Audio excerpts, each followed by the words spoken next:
అస్సలాము అలైకుం వరహమతుల్లాహి బర్కాతుహు. నేను మీ శ్రేయోభిలాషి బ్రదర్ అన్వర్. తబ్లీఘీ జమాత్ ఇస్తమా, వాటిపై ఆరోపణలు. తబ్లీఘీ జమాత్ ఇస్తమా గురించి కొంతమంది రాజకీయ నాయకులు, కొన్ని సంఘాల వాళ్ళు ఆరోపణలు చేస్తున్నారు. ఆ ఆరోపణలు ఏమిటో, అవి నిజమా కాదా, యథార్థమా కాదా అనేది ఒకసారి పరిశీలించి చూద్దాం. సోదరులారా, మన భారతదేశంలో ఉన్నటువంటి ముస్లిం సంస్థలలో తబ్లీఘీ జమాత్ ఒక పెద్ద సంస్థ. ఇలాంటి సంస్థకు ఉగ్రవాదులతో సంబంధాలు ఉన్నాయని, వీరు మత మార్పిడులకు పాల్పడుతున్నారని, కరోనా సమయంలో వీరు కరోనాను వ్యాప్తి చేశారని, ఇటువంటి సంస్థకు పర్మిషన్ ఎందుకు ఇచ్చారని, ఇటువంటి సంస్థకు నిధులు అంటే వాటి అవసరాల కోసము విరాళాలు ఎందుకు ఇచ్చారని కొంతమంది రాజకీయ నాయకులు, కొన్ని సంఘాల వారు ఆరోపణలు చేస్తున్నారు. అయితే ఈ సభకు 2-3 నెలల క్రితమే కేసీఆర్ గారు సీఎంగా ఉన్నప్పుడు వీరు పర్మిషన్ అడగడం జరిగింది. అయితే డిసెంబర్ 3వ తారీఖు గవర్నమెంట్ చేంజ్ అయింది. ప్రస్తుతం ఉన్నటువంటి కాంగ్రెస్ ప్రభుత్వము ఈ సభకు పర్మిషన్ ఇచ్చింది. అయితే ఈ తబ్లీఘీ జమాత్ ఇస్తమాకు లక్షల మందిలో హాజరవుతారని తెలిసి, ఆ ఇస్తమాకు సంబంధించినటువంటి సదుపాయాల కోసం, అంటే నీళ్ళ వసతి కోసం కానివ్వండి, లేదా టాయిలెట్స్, ఇటువంటి వసతుల కోసము ప్రభుత్వము దాదాపు 2,45,00,000 రూపాయలు విరాళంగా ఇచ్చింది. ఈ విధంగా గతంలో కూడా, గత ప్రభుత్వాలు కూడా కొన్ని ఏదైతే లక్షల మందిలో హాజరయ్యేటటువంటి సభలకు అనుకోండి, లేదా లక్షల మంది హాజరయ్యేటటువంటి వాటికి ప్రభుత్వము కొన్ని సదుపాయాలను కల్పించింది. ఉదాహరణకు చూస్తే, పుష్కరాల సమయంలో పుష్కర ఘాట్ల కోసం అనుకోండి, లేదా నీటి వసతుల కోసం అనుకోండి, ప్రభుత్వాలు బడ్జెట్ను కేటాయించాయి. 14వ తేదీ నుంచి 25వ తేదీ వరకు జరగబోయే పుష్కరాలలో దాదాపు ఒక 6 మాసాల నుంచి అన్ని ఏర్పాట్లలో ప్రభుత్వము నిమగ్నమై ఉంది. ముఖ్యమంత్రి గారి ఆదేశానుసారము తెలంగాణ రాష్ట్రంలో మొట్టమొదటి పుష్కరాలు నిర్వహిస్తున్న సందర్భంగా మనము అన్ని రకాలుగా వచ్చేటువంటి పిలిగ్రిమ్స్కు, భక్తులకు అన్ని సౌకర్యాలు మెరుగుగా ఉండాలి. తెలంగాణ రాష్ట్రం ఒక ప్రతిష్టను నిలబెట్టుకోవాలని చెప్పిన తర్వాత దాదాపు ఇప్పటికీ 600 కోట్ల పైననే ఖర్చు పెట్టి రోడ్స్, ఘాట్స్ మొదలు స్నానఘట్టాలు 27 స్నానఘట్టాలు ఉంటే ఇప్పుడు 106 స్నానఘట్టాలైనాయి. అదేవిధంగా రహదారులకు R&B డిపార్ట్మెంట్ ఆధ్వర్యంలో 250 కోట్ల రూపాయలతో మరి R&B డిపార్ట్మెంట్ ఆధ్వర్యంలో రోడ్లు వేయడం జరిగింది. అయితే దీనికి కొంతమంది సంఘాల వారు, నాయకులు ఖండిస్తున్నారు. ముఖ్యంగా చూస్తే మన తెలంగాణలోని తెలంగాణ మాజీ రాష్ట్ర అధ్యక్షుడు, ఎంపీ అయినటువంటి బండి సంజయ్ గారు ఏమంటున్నారో చూద్దాం. తబ్లీగ్ జమాత్ అనట ఎవరు పుట్టింది, ఎక్కడ సృష్టించబడి సంస్థ, ఏ దేశంలో పుట్టింది ఆ సంస్థ, ఎవరి కోసం పనిచేస్తుంది ఆ సంస్థ, ఎవరు తయారు చేస్తుంది ఆ సంస్థ, దేని ఉద్ధరించడానికి ఆ సంస్థ, కేవలం మత మార్పులను ప్రోత్సహించే సంస్థ తబ్లీగ్ జమాత్ సంస్థ. ఉగ్రవాదులను తయారు చేసే సంస్థ తబ్లీగ్ జమాత్ సంస్థ. అసలు ఈ తబ్లీఘీ జమాత్ ఎవరు? ఈ తబ్లీఘ్ జమాత్ ఎక్కడ పుట్టింది? ఈ తబ్లీఘీ జమాత్ వల్ల ప్రయోజనం ఏమిటి? సమాజానికి ఏమి ప్రయోజనము? వీళ్ళు మత మార్పిడులను ప్రోత్సహించేటటువంటి సంస్థ అని బండి సంజయ్ గారు ఆరోపిస్తున్నారు. అయితే తబ్లీఘీ జమాత్ అనేది మన భారతదేశంలోనే పుట్టింది.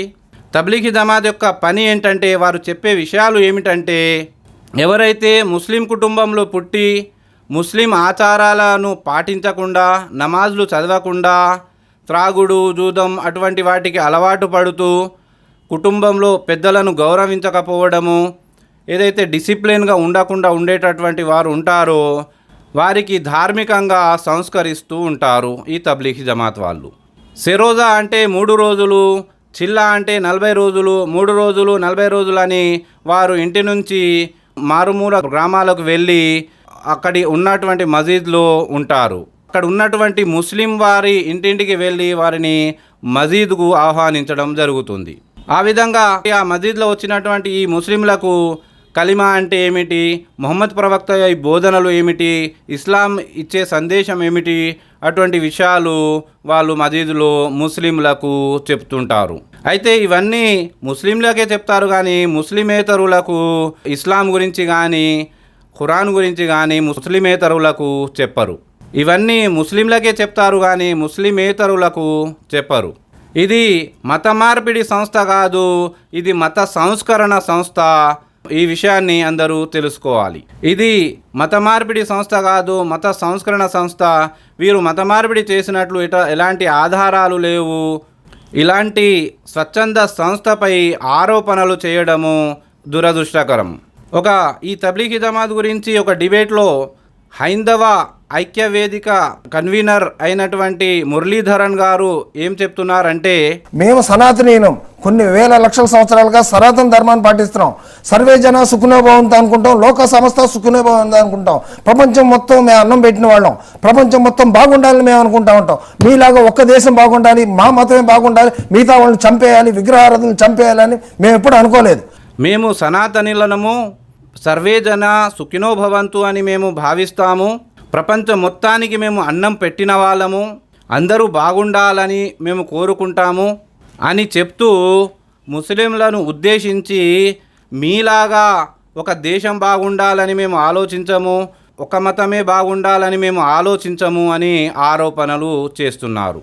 ముస్లింలే బాగుండాలి, మిగతా వాళ్ళను చంపేయండి, విగ్రహారాధన చేసేవాళ్ళని చంపేయండి అనే భావనలు మీరు ఉన్నారని ముస్లింలను ఉద్దేశించి ఆరోపణలు చేస్తున్నాడు. అయితే ఇక్కడ తెలుసుకోవాల్సిన విషయం ఏంటంటే, ఇస్లాము పరమత సహనాన్ని వహిస్తుంది. పొరుగువాడు ఆకలితో ఉన్నప్పుడు తాను మాత్రం కడుపు నిండా భుజిస్తే అతను పరిపూర్ణమైన విశ్వాసి కాజాలరు అని ఇస్లాం బోధిస్తుంది. అదేవిధంగా ఖురాన్లో సూరా మాయిదా 5వ అధ్యాయం 32వ వాక్యంలో ఒక మానవుని చంపితే సమస్త మానవాళిని చంపినట్లు, ఒక మానవుని కాపాడితే సమస్త మానవాళిని కాపాడినట్లు అని ఖురాను బోధిస్తుంది. విగ్రహారాధన చేసే వాళ్ళని చంపేయండి, వీళ్ళ ఆలోచనలు ఉంటాయని ఒక ఆరోపణలు చేస్తున్నారు. ఖురాన్లో 6వ అధ్యాయం 108వ వాక్యంలో అల్లాను కాదని ఇతరులను ఆరాధించే వారిని దూషించకండి అని ఖురాను బోధిస్తుంది. అదేవిధంగా మరొక బీజేపీ అధికార ప్రతినిధి అయినటువంటి రవికుమార్ వారు ఏమంటున్నారంటే, మీరు వేసిన ప్రతి ఒక్క స్కెచ్ ఫెయిల్ అయిపోయింది. మీరు 1925 నుంచి వేసిన స్కెచ్లన్నీ ఫెయిల్ అయిపోయినాయి. మీ కమ్యూనిస్టులను కలుపుకొని పోవాలనుకున్న స్కెచ్ కూడా ఫెయిల్ అయిపోయింది. దేశాన్ని విడదీశారు. దాని తర్వాత మీ యొక్క ఉన్న మిగిలిన భారత భూగాన్ని కూడా ఆక్రమించుకోవాలనుకున్నారు. అది కూడా మమ్మల్ని విభజించి, ఒకరికొకరు విభజించి, నార్త్ సౌత్ కులాలు వీరు ముస్లింలను ఉద్దేశించి వీరు మమ్మల్ని విడదీస్తున్నారు, సౌత్ అని నార్త్ అని మమ్మల్ని విడదీస్తున్నారు, వీళ్ళు కులాలను సృష్టించి మమ్మల్ని విడదీస్తున్నారు అని ఆరోపణ చేస్తున్నారు. కానీ వాస్తవానికి ఇస్లాంలో అంటరానితనము లేదు. అరబ్బుకు అరబ్బేతరుపై కానీ, అరబ్బేతరునికి అరబ్బుపై కానీ, తెల్లవానికి నల్లవానిపై కానీ, నల్లవానికి తెల్లవానిపై కానీ ఎటువంటి ఆధిక్యత లేదు. ఎవరిలోనైతే దైవభీతి ఉంటుందో వారే అల్లా ముందు శ్రేష్ఠులు అని ఇస్లాం బోధిస్తుంది. మసీద్కు వెళ్ళి నమాజ్ చేసేటప్పుడు వారు రైతైనా, రాజైనా, పేదవాడైనా, ధనికులైనా ఒకరికొకరు భుజం ఆనుకొని నిలబడి నమాజ్ చేస్తారు. ఇస్లాంలో అంటరానితనము లేదు. ఈ విధంగా మన భారతదేశంలో అంటరానితనం ఉన్నదని మనం ఎన్నో డిబేట్లలో ఇప్పటికీ కూడా ఉన్నది అని డిబేట్లు కూడా చూస్తున్నాము. ఈ అంటరానితనము మీరు పాటించుకుంటూ ముస్లింల మీద వేయడం ఎంతవరకు సబబు అని ఒక్కసారి ఆలోచించాలి. అదేవిధంగా 3 సార్లు ఎమ్మెల్యేగా గెలిచి హ్యాట్రిక్ కొట్టినటువంటి గోషామహల్ ఎమ్మెల్యే అయినటువంటి రాజా సింగ్ వారు ఏమంటున్నారంటే, आज के जो मुख्यमंत्री है हमारे तेलंगाना राज्य के रेवंत रेड्डी जी से पूछना चाहता हूं कि किस बेस पे आप तबलीगी जमात को उनके कार्यक्रम को सफल करने के लिए पैसा दे रहे हो? क्या तबलीगी जमात के इतिहास के बारे में क्या आपको पता नहीं है? पिछले बार भी तबलीगी जमात का जो कार्यक्रम तेलंगाना में हुआ था, उस कार्यक्रम के बाद में भैंसा में हिंसा हुई थी, कई घर जले थे, कुछ इंजर्ड हुए थे. आपको ये पता नहीं? रेवंत रेड्डी जी, अगर आपको पता नहीं है तबलीगी जमात के बारे में, तो मैं आपको बताना चाहूंगा कि वो तबलीगी जमात है। गोधरा कांड में जो 59 जो हमारे हिंदुओं को जला दिया गया था, उस कांड में भी तबलीगी जमात का ही नाम आया था. गंधार कांड में तबलीगी जमात का नाम आया था, प्लेन हाईजैक में तबलीगी जमात का नाम आया था। यहाँ తబ్లీగ్ జమాత్ వల్ల అల్లర్లు చెలరేగుతున్నాయి, భైంసాలో అల్లర్లు జరిగాయి, ఇక్కడ జరిగాయని ఎన్నెన్నో అల్లర్లు జరిగాయని చూపిస్తున్నారు, కానీ ఒక్కదానికి కూడా ఆధారము చూపించడం లేదు. సోదరులారా, తబ్లీగీ జమాత్ అనేది ఇది మత సంస్కరణ సంస్థ, మత మార్పిల సంస్థ కాదు. వారు రాజకీయాలకు దూరంగా ఉంటారు, అదేవిధంగా ఆర్థిక విషయాలకు దూరంగా ఉంటారు. ఇస్లాంపై ఏదైనా దుష్ప్రచారం జరిగినా కూడా వారు ఎక్కువగా స్పందించరు. ఎలాంటి ప్రొటెస్టుల్లో కూడా వాళ్ళు ఎక్కువగా పాల్గొనరు. ఒక మాటలో చెప్పాలంటే వాళ్ళు సోషల్ మీడియాకు దూరంగా ఉంటారు. కరెంట్ అఫైర్స్పై వారికి ఎక్కువగా అవగాహన ఉండదు. వారు 3 రోజులని 40 రోజులని ఊరూరికి వెళ్ళి అక్కడ ఉన్నటువంటి ముస్లిం కుటుంబాలలో ఇంటింటికి వెళ్ళి మసీద్కు ఆహ్వానిస్తారు. వాళ్ళు ఏదైతే నమాజ్ ఎలా చేయాలి, ఏదైతే తల్లిదండ్రులతో ఎలా ఉండాలి, ఇస్లాం చెప్పేటటువంటి బోధనలు ఏంటి అనేది వాళ్ళు బోధిస్తారు. అదేవిధంగా తబ్లీగీ జమాత్ వల్ల కరోనా వ్యాపించిందని ఒక ఆరోపణ ఉంది.